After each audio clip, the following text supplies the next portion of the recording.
When you're negotiating, what we tend to do is get caught up in our positions, the specific things that we want, instead of getting caught up in what the underlying needs are that are being met by the position. I was negotiating to be hired to come run a diversity workshop. And the person who was hiring me said, so, can you give us a bunch of references for times you've run this exact workshop?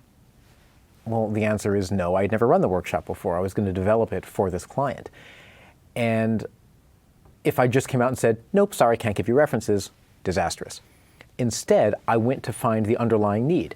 What I said to him was, actually, this is the first time that I've run this type of workshop.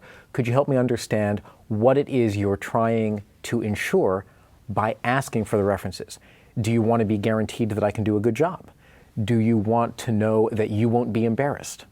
Do you want to know what kind of results I can produce?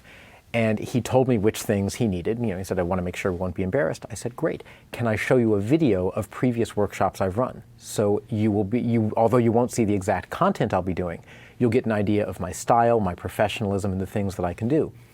In the end, I was able to get the contract without giving him references for this particular workshop itself, but instead by being able to take his needs one by one, the need to know that I was professional, the need to know that I had high quality content, and the need to know that I would do a good job and make him look good, and address those one by one using other methods, either testimonials or an actual run through in front of him so that he could see my style, etc. In any negotiation, you want to be armed with the question, what's really behind what you're asking for? What will that do for you? So you want references. What will references do for you? They'll give you these assurances. Then you can address the assurances themselves in ways other than what's being directly asked for. And that, for me, is one of the most powerful negotiating tips that there is to get behind the positions to understand the needs.